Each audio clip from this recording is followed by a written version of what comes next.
Michelle Ryan joins us to talk about some March topics. Michelle, let's start with employment scams this month. What is the latest? Well, yes, DADCAP receives regular reports of job and employment scams, and there are multiple online platforms that allow both employers to post job listings and potential employees to search for those job opportunities. And while most activities on these websites are legitimate, sometimes scammers break the site rules and post convincing but fake position openings. Job seekers may go through an extensive interview, hiring, and onboarding process and even start working in their new position. And then they find out that they've been scammed, the job's not real, and their money or personal information has been stolen by that scammer. How deflating that must be. Are there some red flags we should look for, Michelle?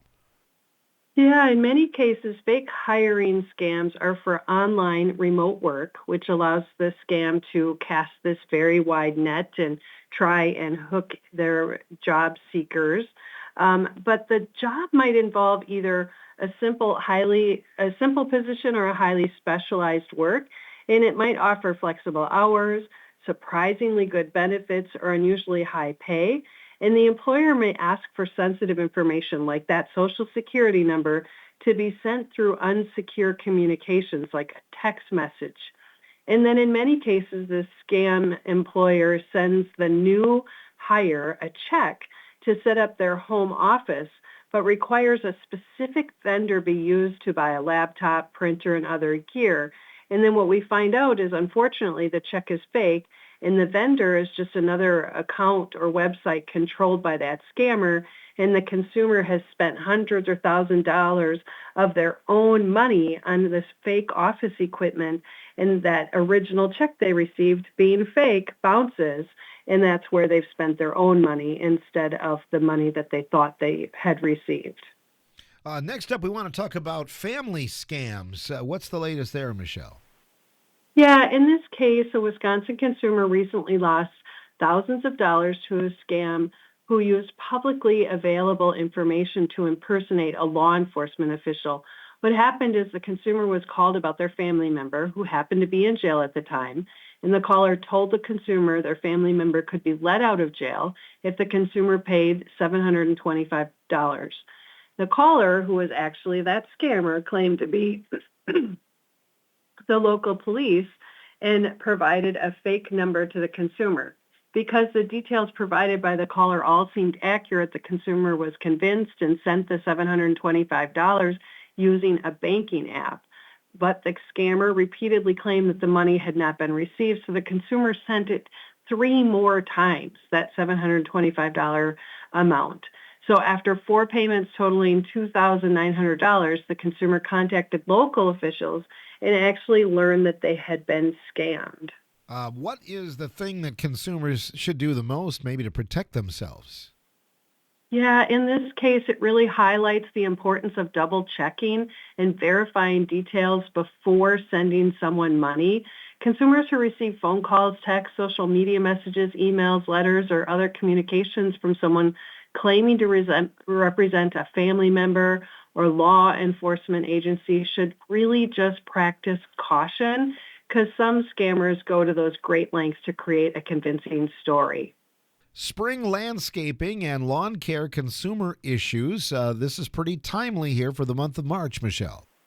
It sure is. That snow is melting, and we're very excited about it. And consumers may be searching for that landscaping or lawn care services we're transitioning. And while they think about hiring a company or contractor, there are several considerations we really want people to take into account and some tips to follow to make a well-informed choice. And the first thing is to ask for contractor recommendations from friends, family, neighbors, and other trusted sources.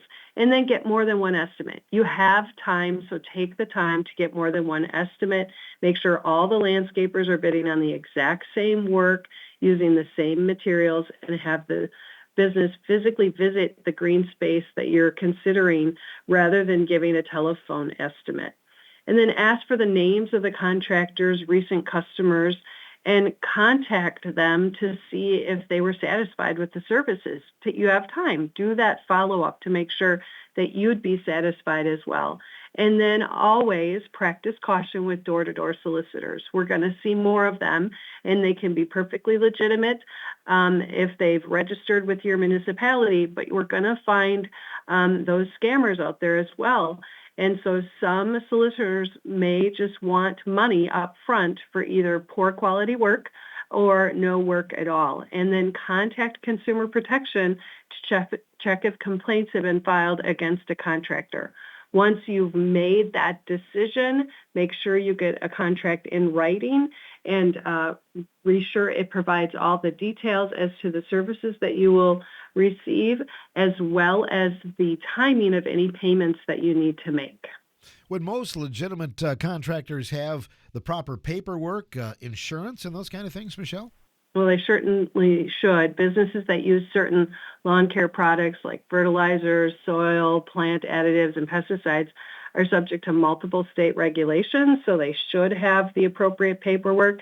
But no matter how informal a lawn care or landscaper service appears, consumers should be sure that companies or contractors that hire have appropriate licenses and permits that are actually issued by the Department of Agriculture, Trade, and Consumer Protection. So you can contact our agency in order to find that information out. And you can call us at 608-224-4548 for pesticides. And you can find out more about fertilizers at 608-294-0801. Animal sale scams, Michelle, what's the latest for those here in the month of March?